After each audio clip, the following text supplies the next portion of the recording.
السلام عليكم ورحمة الله وبركاته. ازيكم عاملين ايه؟ يا رب تكونوا بخير. النهارده هنعمل مع بعض غدا حلو قوي وسريع وطبعا مغذي في نفس الوقت ويدفينا في السقعة دي. طب هنعمل ايه مع بعض؟ هنشوف دلوقتي. اول حاجة كده، اول حاجة قبل ما اولع النار حطوا لايك، تمام، وتعملوا سبسكرايب للقناة اللي لسه مشتركش فيها، وكمان تقولي اهم حاجه تسيبوا لي كومنت حلو زيكم. تمام كده. تعالوا بقى بينا ونشوف هنعمل ايه. غدا النهارده حلو وسهل وسريع، وانا بالنسبه لي ان الطبيخ ده اسهل من النواشف.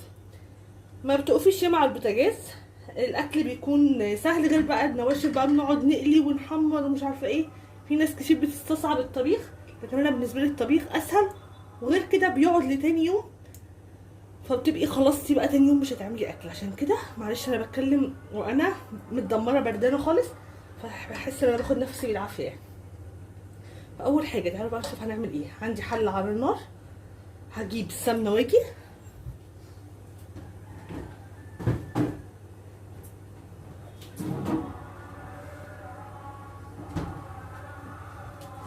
دي السمنه بتاعتي، ديت سمنه انا بكون عاملاها في البيت من وش اللبن. تمام، انا ما بشتريش سمنه يعني، لان هي السمنه مع الزيت اللي انا بشتريه، بس بشتري جيركل زيت كده، الاتنين مع بعض بيكفوني في الاكل. تمام، ما بحتاجش يعني. انا بصوا العلبه قربت تخلص، والعلبه اللي زيها وش لبن، استنى هوريها لكم، هوريكم انا بعمل ايه.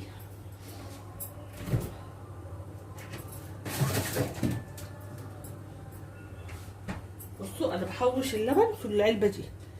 العلبه دي تقريبا بتعمل لي العلبه دي. تمام، انا ده وش لبن، بحط عليه ملح وبربه، تمام، وبسيحه بيطلع لي السمنه الفلاحي دي.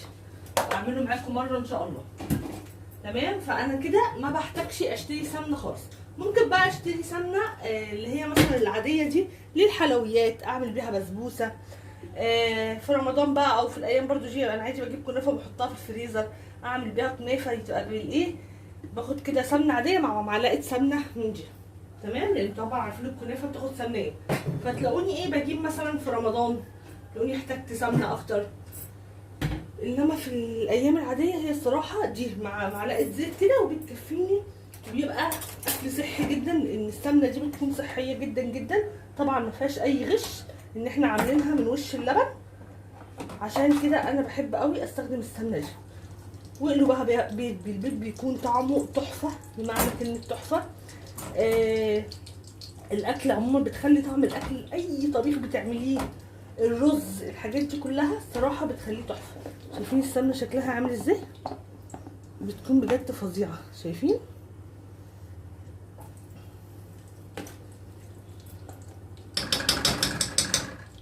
انا الحمد لله ما بحتاجش ان انا اشتري سمنه، قلت لكم غير نادرا.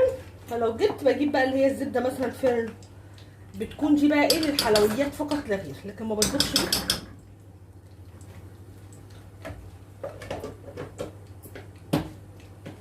فطبعا كلنا بنشتري لبن عشان عندنا اطفال وكده. فلما تيجوا تشتروا لبن اشتروه البلدي، ما تشتروش العلب، واغلوه كويس جدا وشيلوه تاني يوم في الفريزر وطلعوه، يعني بدل تبقوا وفرتوا حق السمنه وانضف كمان. تمام، انتوا عارفين دلوقتي السمنه الفلاحي بقت بكام؟ بقت من مبلغ وقدره يعني. اغلوا اللبن واركنوه لتاني يوم. كل يوم الكيلو اللبن عادي، او اللي انتوا بتستخدموه ايا كان بتستخدموا الكميه قد ايه، هتغليه وتحطيه في الفريزر، مش في الفريزر، اسفه، في التلاجة. تمام، تاني يوم هيعمل لك كميه قشطه كده معتبره، شيليها وتحطيها في العلبه، في اي علبه عندك، وفي الفريزر تاني يوم، وهكذا وهكذا لحد ما تملي علبه عندك. وهقول لكم بقى بترشوا عليها ملح. تمام، وبعد ما بترشوا الملح بتسيبوها طبعا تفك شويه، بس ما تفكش خالص، وتضربوها بقى بالمضرب بايديكوا في الكبه في اي حاجه، اضربوها كويس. وبعد كده هتلاقوها فصلت. هنا بقى انا بحط البصل في السمنه والزيت. هتلاقوا بقى الزبده فصلت عن الميه، بقت في زبده كده، هتطلعي جوه الزبده، وهتطلعيها بقى تشيليها من الميه خالص، تصفيها من الميه السرش اللي طالع منها، وهتحطيها على النار. هتلاقيها يعني اقول لكم ايه، اقل من ربع ساعه بقت سمنه اللي انتوا شايفينها دي. تمام كده. ادي كده ايه البصل حطيته، وتعالوا نشوف هنعمل ايه تاني. بصوا هنا البصل خلاص اصفرت، هنزل بقى باللحمه بتاعتي، وحطيت البراد بتاعي على النار، الميه تغلي عشان انزل عليه بالميه بعد ما اشوح اللحمه بالبصل. انا في الطبيخ ما بسلقش اللحمه، بحب اللحمه تبقى جوه الخضار، بتدي نكهه للخضار حلوه قوي.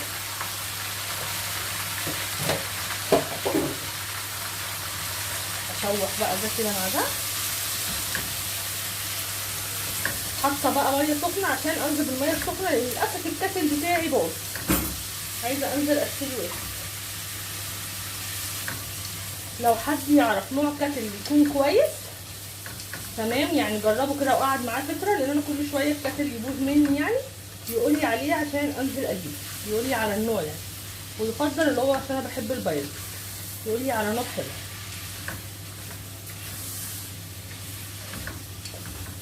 هشوح بقى ايه، واحط بس حبه فلفل اسمر.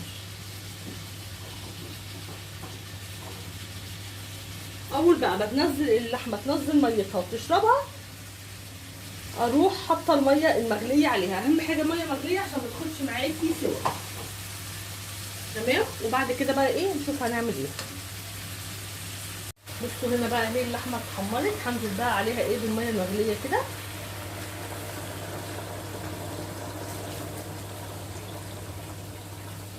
واسيبها بقى ايه تستوي في الميه المغليه دي.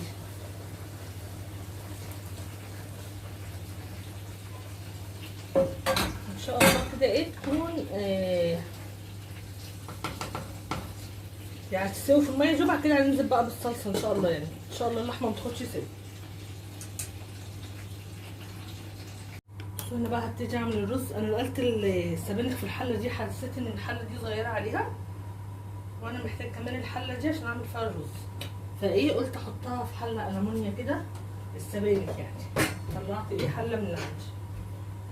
الحله اللي انا شايلاها عندي يعني مش بستخدمها، بس حسيت السبانخ عشان انا هعمل سبانخ، فحسيت السبانخ هتبقى ايه عشان البوتاجاز لسه مصبناه، يعني عايزه اعمله في حله حاجه كبيره احسن ما البوتاجاز يقع عليه صلصه والكلام ده. فقلت الاحسن لا انقله في حله كبيره ايه وخلاص، عشان البوتاجاز لسه غاسله العيون ولسه ملحقتش اتهنى بيه. هنا بقى ايه جبت معلقه زيت ومعلقه سمنه كبيره عشان نبتدي نعمل الرز بتاعنا. احط الرز بقى كده تحت الحنفيه يتغسل تحت الميه الجاريه. وهنا ايه هنا هعمل الرز انا هعمله بشعريه، لان كريم عندي ما بيحبش غير الرز بالشعريه، ما بيحبش الرز الابيض ولا بيحب الرز الحبه خالص، فاعمل له اللي ياكله ايه وخلاص يعني. انا بقى هنزل بالشعريه تتحمر وارجع لكم تاني. هنا خلاص الشعريه اتحمرت، هنزل بقى بالميه كده.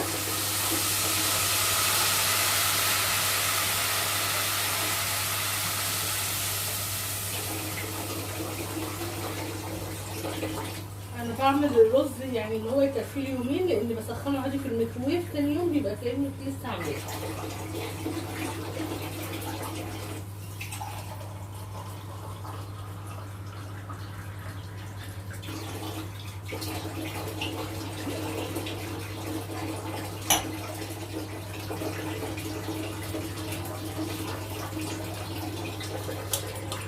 احط بقى الملح بتاعي. جبت ملح من العادي لان ما لقيتش في بيت الجمله ولا بشتري مشتريات الشهر الملح اللي هو في العلب، كل حاجه ما بقتش موجوده الحمد لله.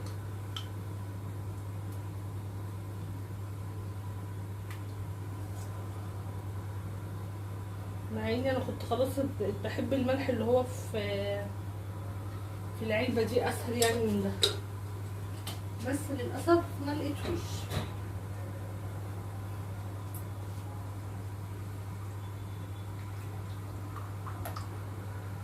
الميه بقى تغلي وهنزل عليه بالرز وكده ايه. خلاص خلصنا الرز واللحمه، اول ما تستوي هنزل عليها بالصلصه وبعد كده السبانخ وكده يبقى الاكل خلص. بصوا الطبيخ ما بياخدش وقت على فكره، بالعكس النشويات النواشف هي اللي بتاخد وقت. تقعدي مثلا لو هتعملي بانيه مثلا، هتقلي بانيه، تعملي كبده، هتحمري بطاطس، هتعملي مسقعه، مش عارفه ايه الحاجات دي يعني بتاخد وقت عن الطبيخ، يعني الطبيخ اسهل وفي نفس الوقت يعني انا بحب زي ما قلت لكم الطبيخ عشان تاني يوم انا اي خضار بعمله بيقعد عندي يومين.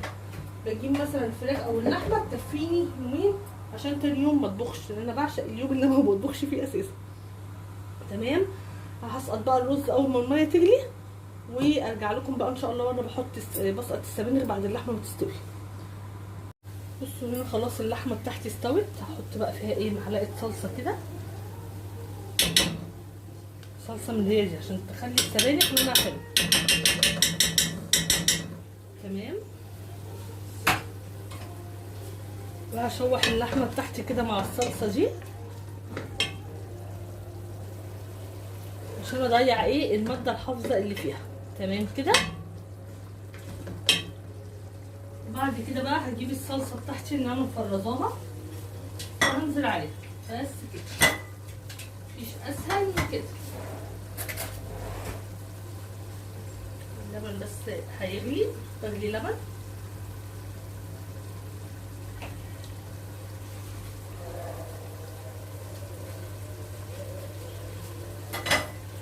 بصوا اهو هبتدي ايه احط كيس الصلصه بتاعي بس كده. الصلصه بس تفك وهنزل ايه بالسبانخ. نحط بقى الملح كده بتاعها،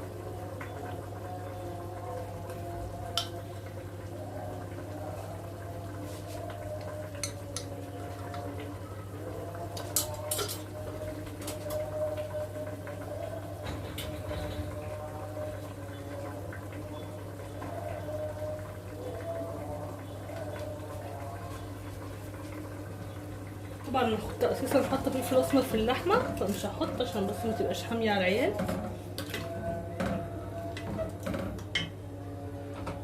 والكزبره طبعا ايه هنحطها مع الطشه، احنا لسه هنعمل طشه.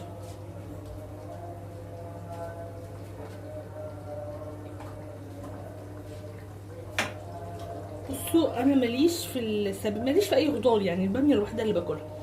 حطيت هنا اللحمه من هنا، حطيتها هنا وقطعت عليها طماطم وفلفل وطماطم وفلفل حامي، يعني اللحمه اللي كانت هنا بالظبط خدت كام حته كده وحطيتهم هنا. تمام. وحط حبه كزبره وكمون وفلفل اسمر وهحطها تستوي تتسبك الطماطم دي معاها وخلاص على كده باكلها انا مع الرز. ان انا واحده ماليش في الخضار. تسالوني ليه اقول لكم ما اعرفش. السبانخ دي كانت من الحاجات اللي باكلها على فكره، بس فجاه كده ما بقتش برضه كده. شخصيه عجيبه الشكل، انا معترفه بهذا.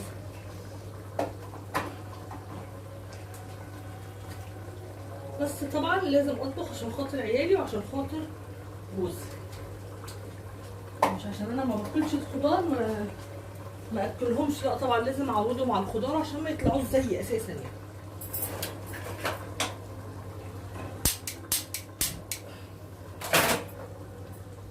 بس هسيب دي بقى ايه كمان ايه كده تستوي.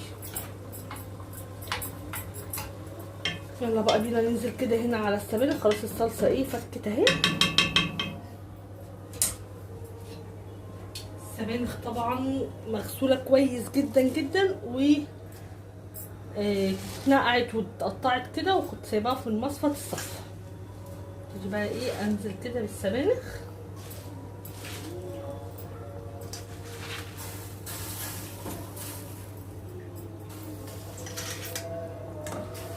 هي طبعا شويه وهتهبط وتنزل ايه تحت، ونعمل لها بقى ايه الطشه بتاعتها اللي هي توم وكزبره. ما عنديش كزبره خضراء فعادي هقضي ايه هعملها بكزبره ناشفه عادي يعني بتطلع حلوه. دايما يعني معظم الوقت بنسى ان انا اجيب كزبره خضراء. سيبها بقى هي هتفطس كده جوه الصلصه وبعد كده نبقى ايه بس نغطيها. بعد كده هنعمل الطشه بتاعتها. بصوا انا بقى جبت طاسه بس معلش حطها من جوه لان العين الصغيره بيبقى الرز بيستوي عليه، يعني ما بحبش اشيل الرز من على العين غير لما يستوي. بعتذر مره تانيه عن صوتي والله غصب عني، معلش حقكم عليا. انا عارفه ان صوتي متدمر خالص.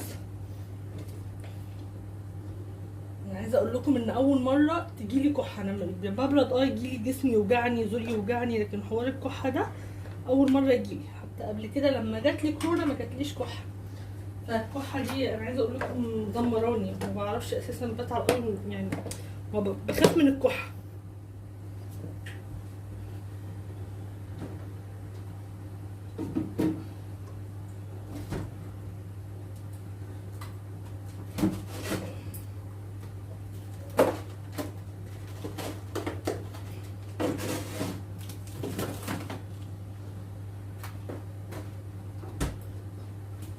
جبت بقى ايه التوم بتاعي الجميل اللي انا مفرزاه.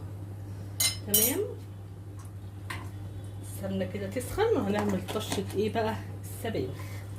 طشه السبانخ زي طشه الملوخيه، بس زي ما قلت لك المفروض تتعمل بكزبره خضراء، بس للاسف انا ما عنديش كزبره خضراء. مش هعمل سبانخ عشان ما عنديش كزبره خضراء، لا، الكزبره دي هتمشي معايا ايه الموضوع ده.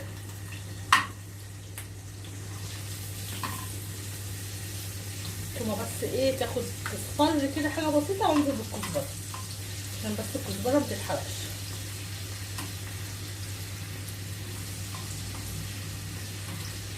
هلاقي بقى السمنه الفلاحي مع التومه دي، وهنا هي السبانخ بتغلي.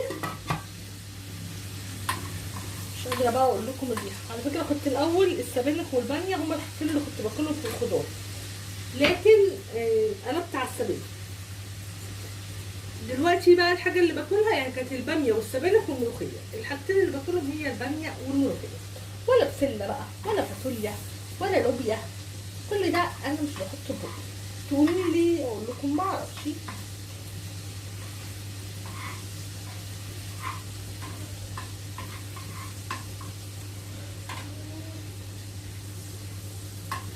ولا كوسه، يعني كل انواع الخضار بقول لكم هي كانوا 3 اصناف باكلهم، كانت السبانخ والملوخيه والباميه، هي دي الخضار حرفيا اللي انا بحطه في بقي، يعني بيتحط في بقي. تمام، ينفع ان انا اكله. مؤخرا بقى السبانخ قلبت عليها. في السلطه بقى هي الطماطم، يعني ان اكلت سلطه بتكون عباره عن طماطم، ولا خيار ولا جزر ولا بصل ولا جرجير ولا بقدونس ولا كزبره. الحاجات بتاعت السلطه الطبيعيه دي انا ماليش فيها نهائي، ما اقدرش اكل سلطه. تخيلوا برضو تسالوني ليه، اقول لكم ما اعرفش، هو ده اكل. ماما كانت قايله لي لما تتجوزي هتاكلي كل حاجه، عشان هي كانت كده يعني. بقالي 10 سنين متجوزه وزي ما انا، بالعكس بقى في حاجات بقيت بقلب عليها يعني. عارفين محشي الكرنب اللي كل الناس بتتهبل عليه كده، لما تعرف بس مجرد ما تعرف ان حد عامل محشي كرنب، فبحط الصبع منه في بقي، ما بحبوش. ما باكلش غير ورق العنب في المحشي فقط لا غير، ولا بقى بتنجان ولا كوسه ولا كرنب ولا الحاجات دي.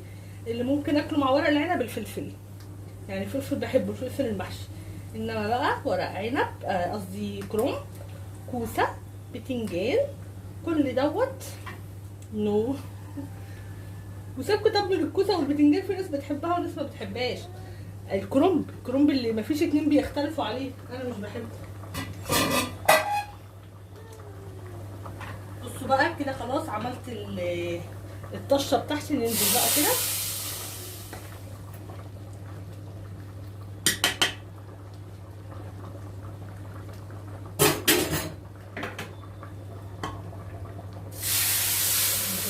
الطاسه زي ما بيقولوا كده ايه، عشان حرام يعني.